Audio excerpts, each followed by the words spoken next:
ખેડૂત મિત્રો, આજના વિડીયોમાં આપણે ચર્ચા કરવાના છીએ કે માઇકોરાઇઝા જે ખાતર છે એ આપણે કયા પાકમાં ન આપવું જોઈએ અને કયા એવા પાક છે જેમાં આપણને માઇકોરાઇઝાના પરિણામ છે એ મળતા નથી. આગળના એક વિડીયોમાં આપણે ચર્ચા કરી હતી કે ભાઈ માઇકોરાઇઝા ખાતર છે એ કઈ રીતના કામ કરે છે, એનાથી કયા કયા ફાયદા છે, ક્યારે આપવું જોઈએ, કોની સાથે આપવું જોઈએ. પણ આજના વિડીયોમાં ખાસ આપણે એ વાત કરવાના છીએ કે ભાઈ કયા કયા એવા પાક છે જેમાં આપણે માઇકોરાઇઝા ખાતર આપીએ પણ એના પરિણામ આપણને મળતા નથી. તો ખેડૂત મિત્રો, સંપૂર્ણ માહિતી માટે આપણી સાથે છેલ્લે સુધી જોડાઈ રહેજો અને જો આપણી ચેનલ પર નવા હોય તો આપણી ચેનલને સબસ્ક્રાઇબ પણ કરી દેજો.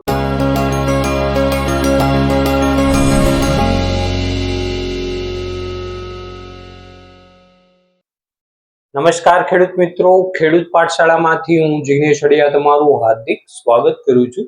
ખેડૂત મિત્રો, આગળ વધતા પહેલા જે માઇકોરાઇઝા ખાતર આવે છે એના આપણે ફાયદાની વાત કરીએ તો જે માઇકોરાઇઝા ફૂગ છે એક પ્રકારની ફાયદાકારક અને જૈવિક ફૂગ છે જે આપણા પાક હોય એના મૂળ સાથે સહજીવન ગુજારે છે. એનો મતલબ એ કે જે આપણો પાક છે એ માઇકોરાઇઝા ફૂગને ખોરાક આપે છે, એના બદલામાં જે માઇકોરાઇઝા ફૂગ છે એ ઘણા બધા એવા પોષક તત્વો છે, ખાસ કરીને ફોસ્ફરસ છે, ઝીંક છે, સલ્ફર એવા તત્વો છે એ પાકને લઈને આપે છે જ્યાં સુધી મૂળ છે એ પહોંચી શકતા નથી. બીજી વસ્તુ, ઘણીવાર એવું થાય કે જ્યારે આપણા પાકમાં પાણીની ખેંચ પડે ત્યારે જે માઇકોરાઇઝા હોય છે એ પાણી લઈને આપતું હોય છે, મતલબ ખેંચ પડવા દેતું નથી. અને ઘણા બધા જે રોગ જીવાતના પ્રશ્ન પણ શરૂઆતમાં આપણને જોવા મળતા હોય છે. એમાં ખાસ કરીને જે ફૂગજન્ય રોગો છે એની સામે પણ આપણા પાકને માઇકોરાઇઝા ફૂગ છે એ બચાવીને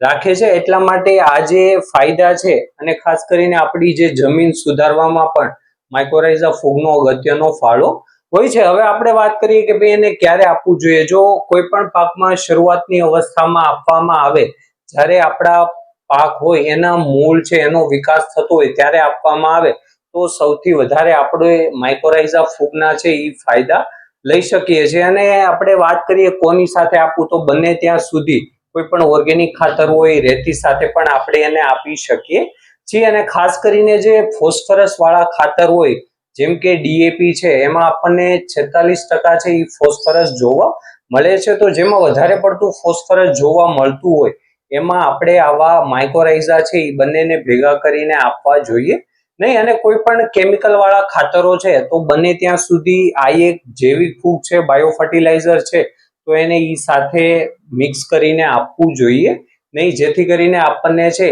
ઈ પરિણામ છે ઈ સારા મળે. તો ખેડૂત મિત્રો, આ વાત થઈ કે માઇકોરાઇઝા ખાતરના કયા કયા ફાયદા છે, પછી ક્યારે આપવું જોઈએ, કોની સાથે આપવું જોઈએ. હવે વાત કરીએ અગત્યની કે માઇકોરાઇઝા છે એ કયા કયા પાક છે એમાં કામ કરતું નથી અથવા એમાં આપણને પરિણામ સારા મળતા નથી. તો પેલું છે કોબીજ, ફુલેવર, પછી બીટ છે, પાલક છે, રાયડો.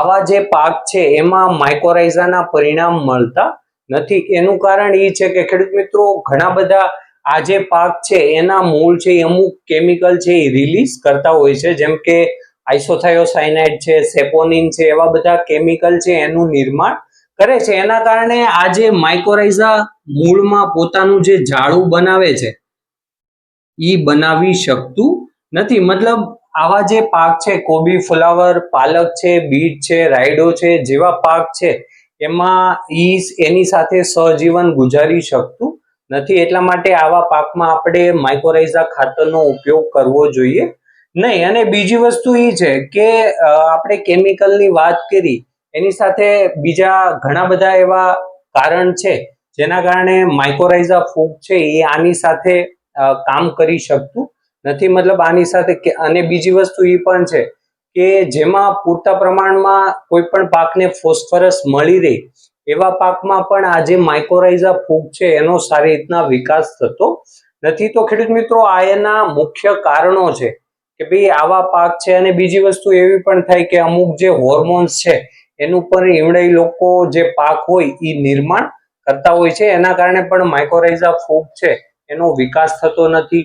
એ સારી રીતના એના જે તાતણા છે એ મૂળ સાથે બાંધી શકતો નથી, એટલા માટે આપણે આવા પાકમાં માઇકોરાઇઝા ખાતરનો ઉપયોગ કરવો જોઈએ નહીં, જેના કારણે આપણો જે ખર્ચ છે એ બચે. અને ખાસ કરીને બીજા અન્ય પાકની વાત કરીએ તો કોઈ પણ પાકમાં આપણે માઇકોરાઇઝાના સારામાં સારા પરિણામ લઈ શકીએ છીએ. એમાં પણ ખાસ કરીને જે ધાન્ય પાકો છે, કઠોળ પાકો છે અને લસણ, ડુંગળી જેવા અન્ય કોઈ પણ પાક હોય એમાં આપણે સારામાં સારા માઇકોરાઇઝાના પરિણામ છે એ લઈ શકીએ છીએ. તો ખેડૂત મિત્રો, આ વાત થઈ કે માઇકોરાઇઝા ખાતર આપણે કયા કયા પાકમાં છે એ ન આપવું જોઈએ અને કયા એવા પાક છે જેમાં આપણને પરિણામ સારા મળતા નથી. ધન્યવાદ ખેડૂત મિત્રો. જો વિડીયોમાં માહિતી પસંદ આવી હોય તો વિડીયોને લાઈક કરો, શેર કરો અને આવી જ ખેતીને લગતી માહિતી માટે આપણી ચેનલને સબસ્ક્રાઇબ કરો. ફરી મળીશું એક નવા વિડીયો સાથે. જય જવાન, જય કિસાન.